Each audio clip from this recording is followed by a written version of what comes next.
Welcome to High Impact Growth, a podcast from Dimagi for people committed to creating a world where everyone has access to the services they need to thrive. We bring you candid conversations with leaders across global health and development about raising the bar on what's possible with technology and human creativity. I'm Amy Vaccaro, Senior Director of Marketing at Dimagi and your co-host, along with Jonathan Jackson, Dimagi's CEO and co-founder. Today, we ask the question, what if the most effective solution to poverty was the simplest one, just giving people money?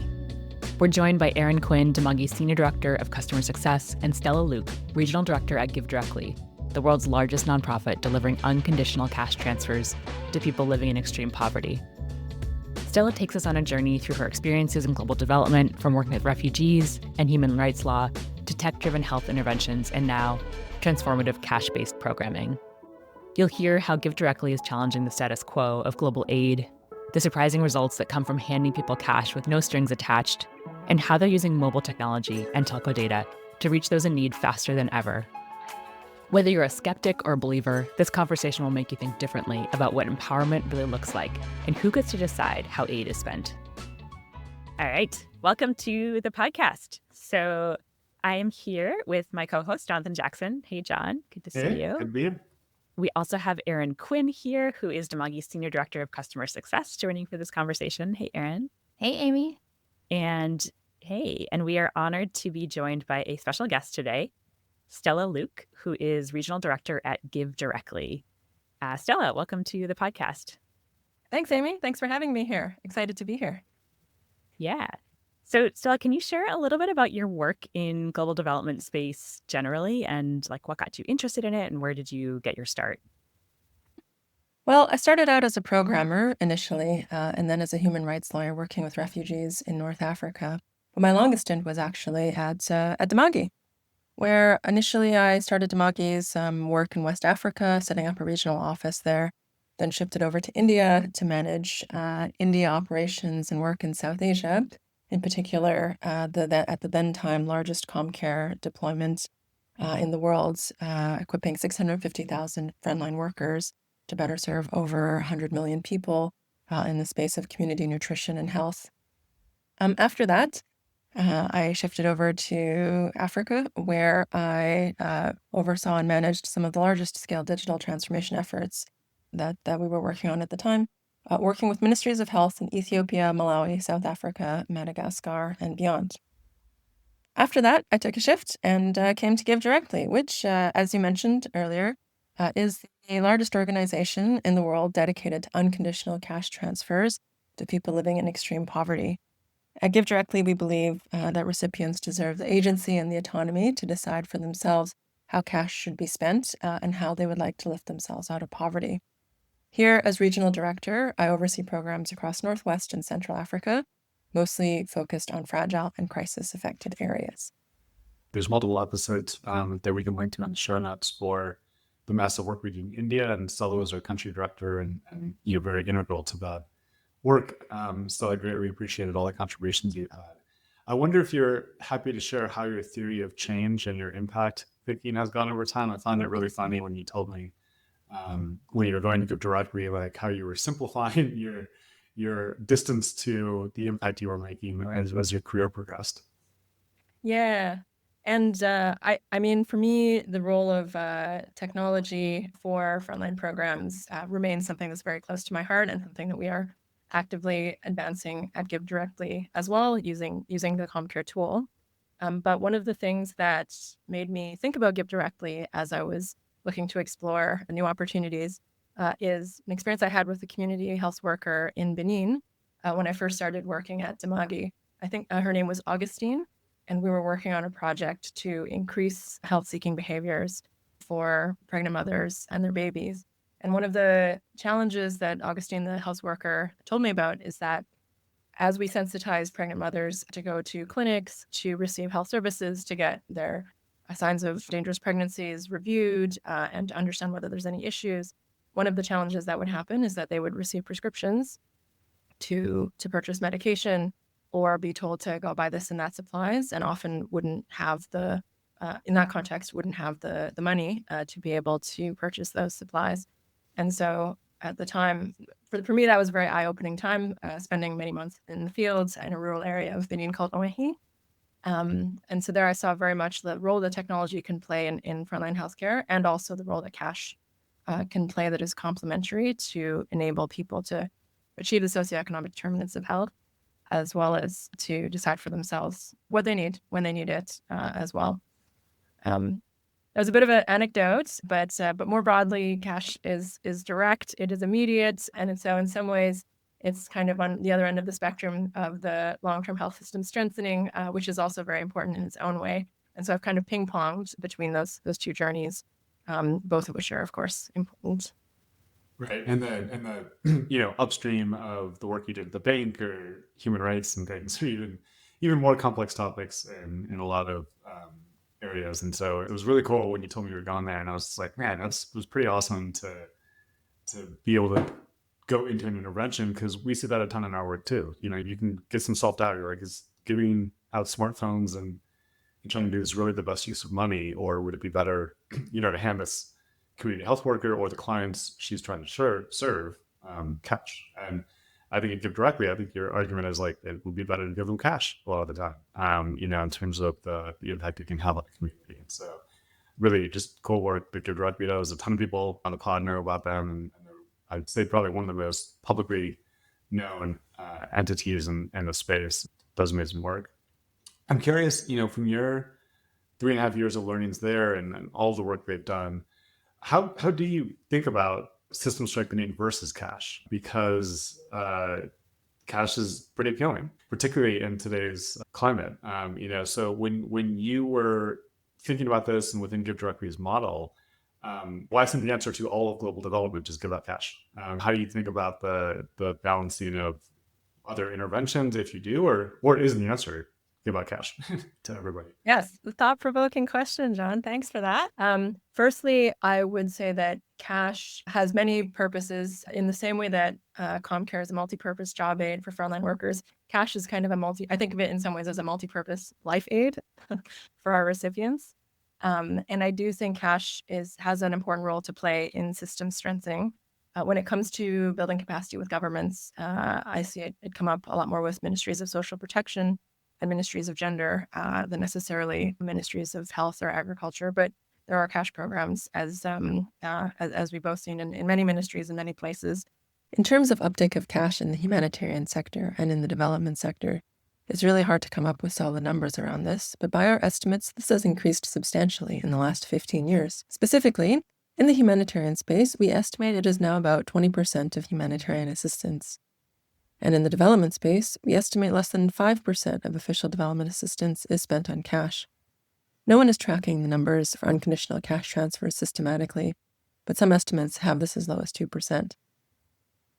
For us, we don't have a target in mind of what it should be, but there are many reasons to believe it should be double those figures easily, given the range of RCTs and studies that have come out in the last 15 plus years, demonstrating its effectiveness and relevance across a wide range of outcomes. And so mostly, I think what we want to see is a movement away from like why cash to something about like why not cash. There are things that cash doesn't do. Cash doesn't build clinics. It doesn't make the quality of teachers in schools better. It does help children show up at school more often, for example. And in places where there's cash transfers and good health infrastructure, there's good results when it comes to child mortality, fighting child mortality, and so forth. But definitely, and my experience at Dimagi sort of gives me a good perspective on broader range of health and agriculture and livelihoods interventions. There's a whole range of things that are needed in order to serve people where they are. That's fascinating about the 20% versus 2%. I didn't know that. And I would have abstractly thought, the humanitarian space is typically a slower mover than global development and changing and adopting evidence. And I think that speaks to the kind of challenge with top-down projects and how they can often fail to meet the needs that they were trying to. They can get very expensive. You're procuring goods internationally instead of locally, all sorts of those things. So it makes sense that it's very effective in humanitarian response. But as you said, I would think it'd be even more effective in some kind of traditional development projects as well. I know, as you mentioned, there's a ton of RCTs on GiveDirectly's work, specifically in cash generally. What are some of your favorite kind of evidence points of just how effective cash is? For those who heard the ComCare Connect episode, the new platform that we're building, a lot of the outcomes-based funders or folks like GiveWell and other effective altruists, they actually use cash as the benchmark they have to exceed because cash is so effective. So I'm just curious to hear from your perspective, like what excites you about the evidence base that demonstrates just how effective cash can be? Yeah. There's a lot of different sort of facts and factoids. I think one thing more broadly is that there's a range of outcomes that cash can achieve, and the way that a cash program is designed can increase effects on certain outcomes versus others. So there's no one right way to do it. But there's a major RCT in Kenya comparing large lump sum transfers versus smaller transfers over 2 years versus smaller transfers over an even longer period. And it's been really striking seeing the results of comparing after 2 years, a large lump sum transfer once off versus flow payments for 2 years, or even flow payments for a lot longer. With the lump sum cash transfer, we see a massive increase in income generating activities, major investments in livelihoods, long-term sticky results. And a different study showed that a lump sum transfer after about 4 years still had about a 38% increase in income of people who had received that transfer. So the relative stickiness, particularly for some of the things that you might expect, like income generation, livelihoods, ownership of productive assets, is quite good. And then there's also some maybe less expected, but still interesting results in terms of multipliers in the community. Spillover effects of economic activity in the community, for flow payments, reductions in intimate partner violence, improvements in nutrition and diverse diets for children. But I could talk about that for a long time. So probably not good to get me started too much on that down that road. Stella, I'm curious, you mentioned like lump sum versus flow payments. What is GiveDirectly's model? And is it a mixture of both? Like, can you say more about the cash mechanism? So GiveDirectly has its flagship model, which we're best known for. And in the flagship model, there's a large lump sum that we saturate the poorest parts of certain countries on. So that means every household in a given community will get something like $1,000 in 2 or 3 transfers. It would be the equivalent of if you or I, somebody came to our door and give us $30,000 or an even larger amount, usually amounts that people have never had the opportunity to think and plan what they might do with. And so that's one of the things that we're best known for.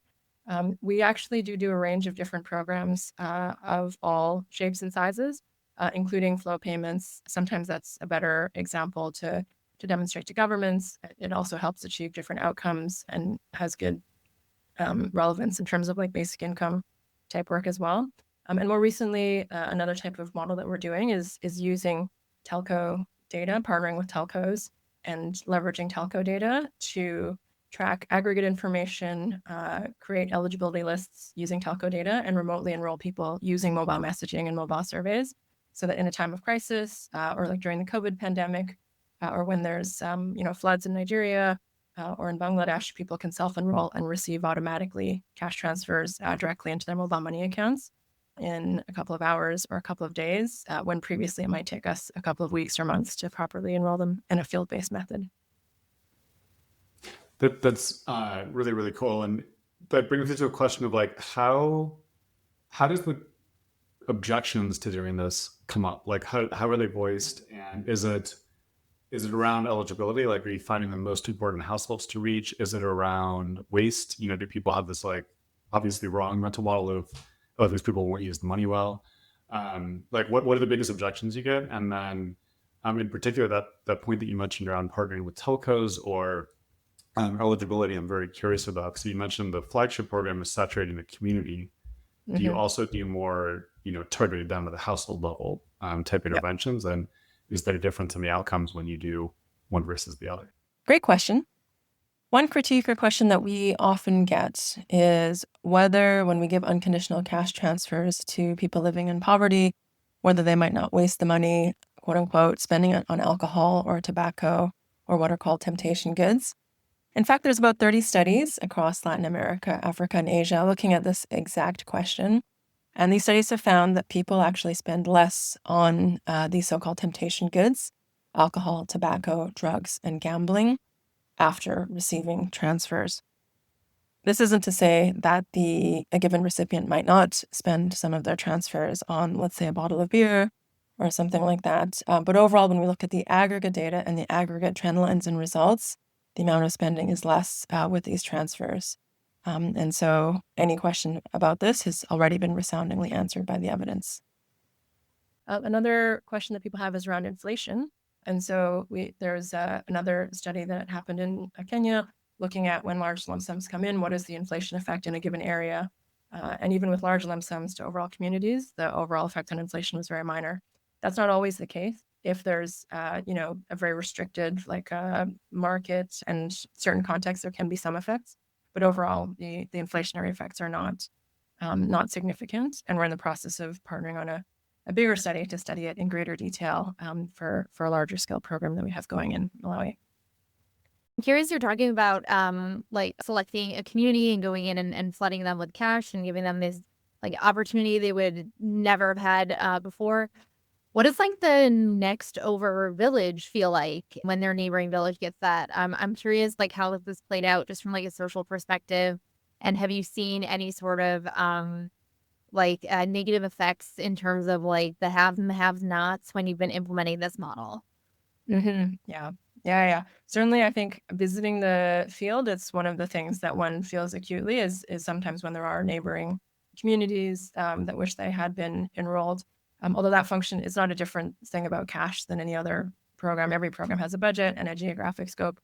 For us, given our saturation model, we plan our programs so that we certainly never would stop halfway through a village and only enroll half the village and not the other half. That is not responsible or appropriate, and that is not what we do.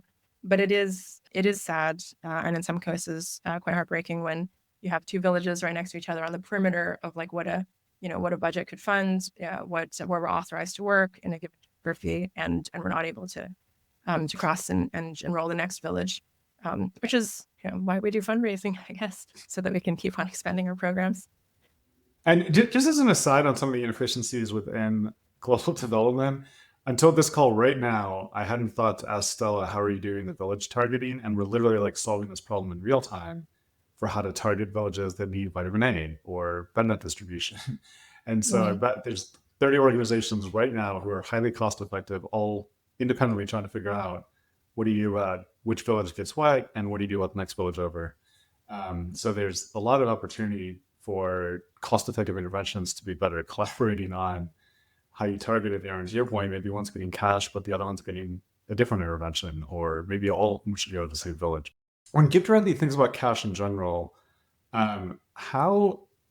are the alternative programs that other people are doing? You mentioned the flow model, the lump sum model, and why I assume GiveDirectly hopes and thinks its model is compelling and more cost-effective than other opportunities. But cash voucher systems, vouchers rather than cash, all these different mechanisms are have been used in the humanitarian space and less so, to your point, in global development. But it's a growing area of our customer base that uses digital technology, and it's got a lot we can talk about there. But I'm curious from your perspective, as you've refined the model over the years, people who agree cash is good, but maybe think your model specifically could be tweaked to be more effective. What are the things they say, and then what do you say back? No, this is the right way to do it. And there are the types of cash programs we do are all different kind, including targeting specific populations or youth or households with girls in grade 12 or any which way. So there's all kinds of cash programs that we run. I think the common through line through all these cash programs is that all of our programs are unconditional for the recipients. And the reason that we have that approach is one, when you sort of tally overall the costs of tracking, controlling, policing how cash is spent, it ends up actually incurring quite a lot of costs and reducing the cost effectiveness of the overall intervention, and hence in our logic making it less feasible to maximize the number of dollars to recipients, which is something that's important to us in our cash programming, and being very cost effective. The other piece of it, though, is that from a values perspective, that we think it's the right thing to do. there's I'm probably not going to say the story very well, but there's the old anecdote about teach a man to fish, and then he'll fish for the rest of his life, rather than giving him a fish. Our response to that is that maybe the man doesn't want to fish, but maybe he wants to do something else. Maybe he wants to farm. Maybe he wants to start a band. Maybe he wants to, move to the city. Let him decide. In part because, we sit in this hangout meeting and in the places that we do, we're like so far away from the realities of people's lives and like the economic opportunities, the aspirations, all of the other things that are required to live a good life. Like one of my colleagues from Rwanda, I was talking to her about how you measure extreme poverty and what does poverty mean, and if a cash transfer can help someone pay the medical bills to save their father's life, how much is that worth? Like, how much is that like something that people can measure, or programs that can be designed for? Because people do things like, purchase mattresses, pay off debts, cover funeral costs. Like these are human dignity things, and they deserve to be covered as well. It's not for us to say that that's, that people don't need that, for example. They do. That's an awesome answer. Very, very well aligned to that value statement. And so do people in the industry, you mentioned the 20% in humanitarian response, the 2% in global development. Is there a pretty big, you mentioned unconditional cash transfers, the alternative being conditional cash transfers, so getting paid to go get a behavior done or being limited in what you can buy with the voucher things. Is there a pretty big contingent, or is it shifting into, if you weighed the 20% or the 2%, is it like more on the unconditional side now, or is it heavily on the conditional side, or a mix? Yeah, it's hard to tell, really. To my knowledge, people don't report numbers of that in a way that distinguishes between unconditional and conditional cash. Honestly, though, people just did more cash overall. Stella's fine with conditions if it comes with cash. Yeah, I will say, I feel like 15 years ago when I was in grad school, the conditional cash transfer was like the new thing. I studied a lot of like out of school kids, and I think like conditional cash transfers where your kids had to be in school was just like the thing everyone was trying. So it is really exciting, I think, and it was, to your point, Stella, like so much monitoring that had to go into tracking school attendance. Well, and Erin, you're working with not just GiveDirectly with ComCare, but a lot of our cash and voucher assistants. A ton of people who are doing CVA work. What is interesting is in the humanitarian sector, I think it is very unrestricted, because I think there is this sense of like, you have no idea if someone has just been displaced, or, they're coming here, they literally have almost nothing, or they have whatever they're carrying on their backs. And so there is no way to know what they need, but they probably need a million things. So just giving them cash is the way to go. So I think a lot of the funding that we're seeing in our cash and voucher assistance programs for humanitarian is unrestricted, where it's just, go take this money and do what you need with it.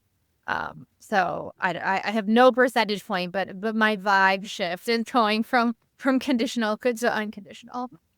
To be clear, conditional cash transfers are like if one only cares as a funder about one thing, like one only cares about like X outcomes.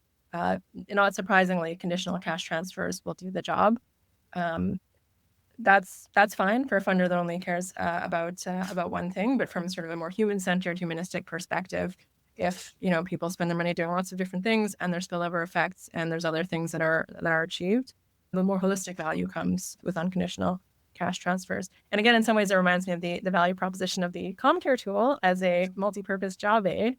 Which is that it doesn't just necessarily, improve just, adherence to vaccines. If there's like a vaccine tracker in the application, it is a holistic tool to support everything that's involved in a health worker's job. And so in a similar holistic cost effectiveness analysis, we think cash comes out on top if one is able to think more holistically about human aspirations.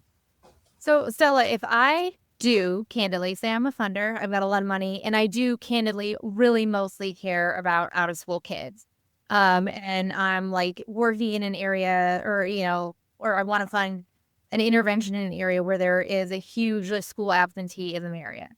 What is the pitch that you give to me to sell me on the idea that a conditional cash transfer is not the right way to go? Like what would you say to me as someone who actually kind of is the like single issue person, to say like what you think you want to do is not what you want to do. You should do what I think you should do. Yeah, I'm not usually in the business of trying to convince people You- want the wrong thing. That wouldn't be very unconditional of me, right? But what I would say to your challenge is that I would want to look at the evidence and see what the evidence says about school attendance and its linkage with conditional or unconditional cash transfers. There can be sort of nudges and encouragements that come with our cash transfers as well. It's just that we make it clear when we're doing enrollments that the choice at the end of the day belongs to the recipients.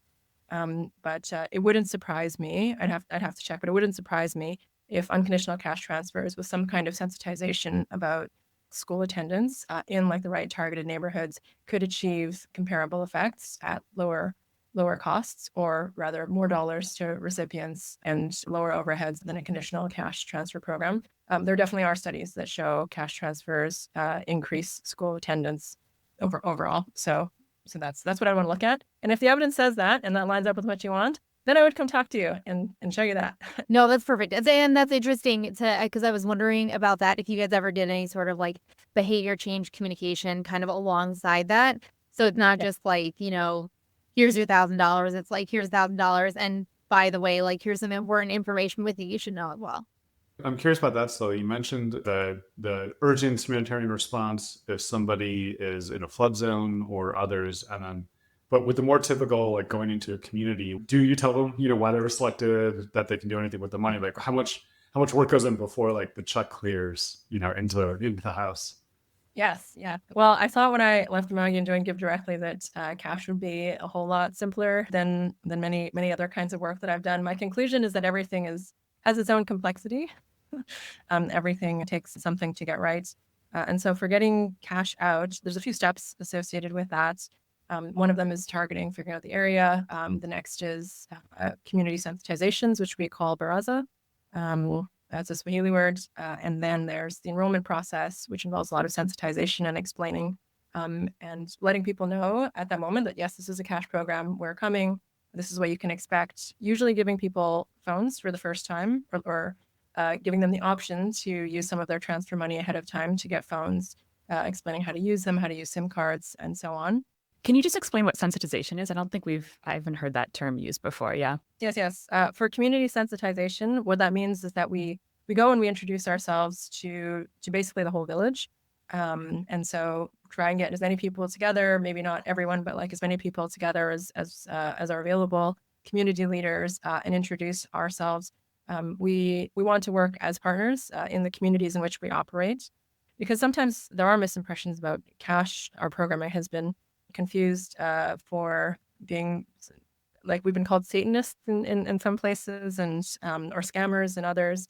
And so it's important to like have that little introduction at the beginning to explain that we are a legitimate organization doing cash transfers, working in the country for quite a long time and having a long history and partnership with governments to do that.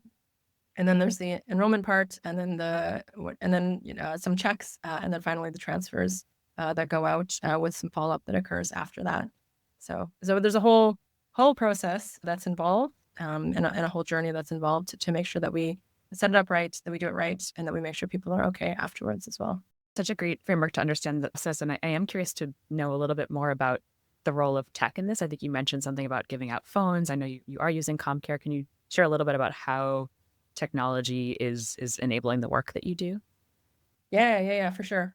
I think one of the interesting things about our work is because in most places we issue out transfers through mobile money.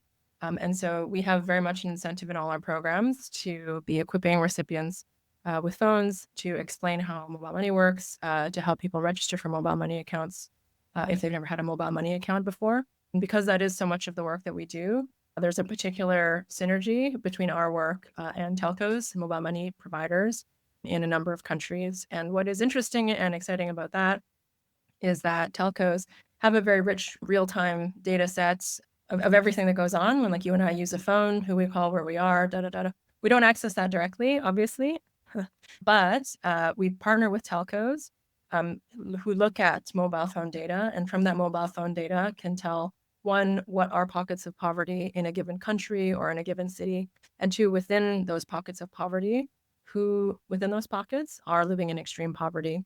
And as we've seen together at Dimagi, people living in extreme poverty use cell phones in a different way from you or I with our monthly subscriptions and our 20 gigabytes or 50 gigabytes of data. They use it much more like a payphone. If anyone still remembers payphones, charging it, having a few SIM cards in your pocket, going to the place with the cell phone coverage and the phone charged, sticking the SIM card in, making one phone call, receiving the SMSs, and then that's it, and done for the next couple of weeks. And so, as you can imagine, if that's what's happening, then there's a way to tell through the trends and the patterns and subscriptions, the amount of mobile data that's being purchased, the location data that's sent through cell towers. You can tell who's living in extreme poverty. In fact, it's very much in commercial MNO interests to understand also who is poor and who's rich. They're naturally more interested in the rich, if I do say so myself. So anyway, that's one way that we use technology. The other way that we're excited about is using CommCare. So at the moment, GiveDirectly is rolling out CommCare in all of our programs. That's already begun. There's a lot of excitement in Kenya, Uganda, Malawi, in various corners of the countries in which we work across this continent and beyond, to use the CommCare system. One of the things that is really exciting about CommCare is the ability to, in a much more streamlined way, copy and reuse some of the content across different forms. Because prior to that, we've been doing that in a very manual way, and that has limited our ability to really unleash the potential to unlock learnings across different projects and programs, because we keep on reinventing the wheel. We had been reinventing the wheel and doing things a bit too custom, but some of these features make it much easier and much more streamlined to build on experiences from one project, port them to another without manually having to do it. And so, one, that's amazing. Two is a lot of features that I know CommCare has had for a long time, but still very exciting, such as behind the scenes GPS capture in the phone for supervision and remote monitoring, who our field officers are enrolling and where they're enrolling them is another example. And then the third, which I'm bringing in from the tech team since I asked them, is around the secure API integrations, because we have many systems in our organization, and it's really important to have good, well-documented APIs for data to securely transfer. So they are very excited about that. Thank you, Dimagi, for that. A lot of excitement here. Yeah, it's great to hear the excitement, and also, we're honored to be partnering with you. Can you give an example of the kind of role that CommCare is playing in one specific story of somebody receiving cash? Yeah, for sure.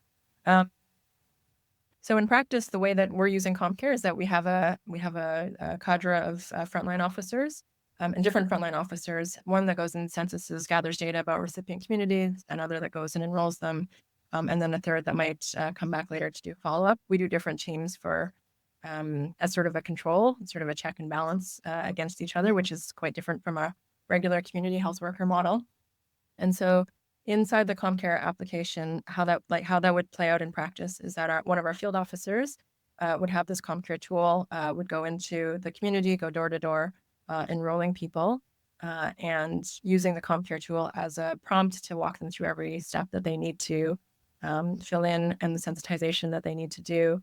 And make sure that we're doing proper things like capturing consent appropriately, making sure that we're sort of capturing identification data, doing the right kind of sensitization. And so very practically, another thing that's exciting and helpful with the CommCare tool is just the streamlined ability to localize languages a lot better than what we've been doing, because till date, some of it has been just in English, and our field officers have been doing the translations themselves during some of these recipient visits. But now we have more optionality, the ability to tailor, fine tune, increase, provide better messaging, particularly around sensitive topics. That's, from in the recipient interaction, that part is important. From a field officer perspective, CommCare's offline functionality, our field officers are climbing up and down hills in far-flung places, taking boats, going on bridges. In DR Congo, our field officers piggyback on other people to cross these rivers of mud during the rainy season to be able to reach our recipients in high altitude, difficult places to reach. And often there, what we've been doing is kind of leaving the forms incomplete or open, but the CommCare tool allows the form submission to happen offline and then to sync when people are back in connectivity at the end of the day, which is going to be a so much better experience, both in terms of data quality, but also in terms of data security, that no one's coming back in later and editing the forms and reshaping information. That's great. We love to hear it, and we're really excited about the partnership and ultimately the potential to make the experience better for the field officers and the clients that you're serving. So it's really great to hear that. I want to pivot to the least fun topic we're going to talk about, which is the turmoil in our industry right now. And with everything going on, all of us don't know where things are headed. Obviously, there's going to be a lot of change with whatever the industry looks like 3 to 6 months from now. But proven cost-effective interventions like cash are probably going to be even more prominent in the future and in things that people are talking about. So obviously things are super uncertain, but I'm curious, how are you thinking about it at GiveDirectly? How are you thinking about it for the cash community writ large, given this huge period of uncertainty that we're in now? Mm-hmm. Yeah, and I acknowledge, of course, that it's a time of uncertainty for many organizations, for many people, and of course, difficulty for recipients and beneficiary communities all over the world. For us as an organization, we've had about 8 programs in 4 countries that have been paused with the stop work orders. We remain to see what is going to happen with that, and there are obviously many questions that we have, but we remain, hopeful and optimistic that cash, as you said, has a role to play in a highly dynamic and fluid environment, because it's cost effective, because it's multi-purpose, because it can be relevant in a lot of ways. And so we're really just gearing up and curious to understand what's next and how we can best serve and support and help our recipients in whatever way, shape, or form that comes. And then separately, our other programming continues, which is helpful as well. But yeah, I mean, we don't. Who knows? Right? Definitely none of us know. That's for sure. I am curious though. I've seen some interesting work before with looking at. I think it was actually a network that I saw, like a Mercy Corps project that was doing cash stuff where they were actually trying to pair up families where, like the Guatemalan diaspora. So like if you have someone in the US, you have someone in Guatemala, we know there's going to be a hurricane in Guatemala. Can we link you up so that, okay, we get the weather forecast, we text your American relative, you send money. It's like things like this where we're trying to get cash more from like individuals. I'm curious right now how much of GiveDirectly funding comes from regular people like me and John and Amy. And if you see, like, if any part of your strategy is shifting more towards trying to get just like average humans as like a bigger part of your funding base and what that might look like. Yeah, no, it's a good question. I think roughly half our funding is coming from individuals.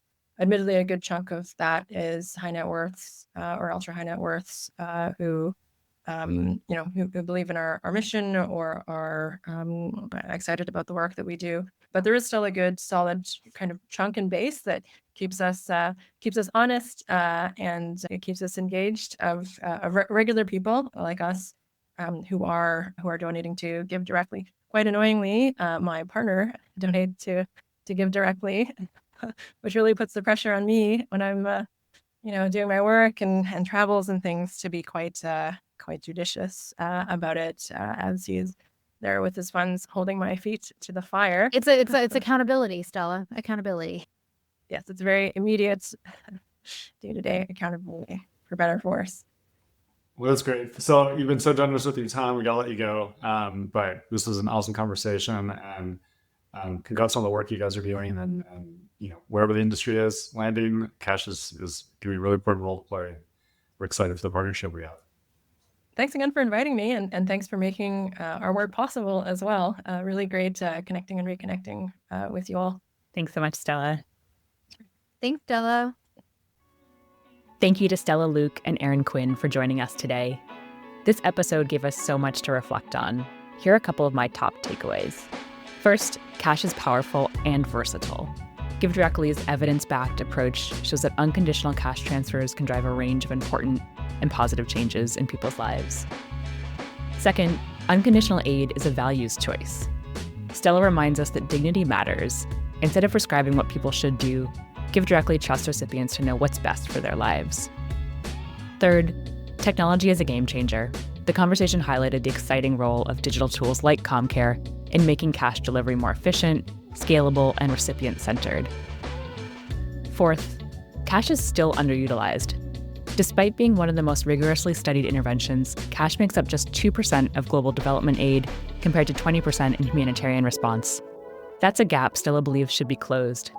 And as we're seeing aid changing quickly, it's clear that cash has an important role to play. That's our show. Please like, rate, review, subscribe, and share this episode if you found it useful. It really helps us grow our impact. And write to us at podcast@dimagi.com with any ideas, comments, or feedback. This show is executive produced by myself. Prathana Balachandar and Michael Kelleher are our producers, and cover art is by Sudhanshu Kant.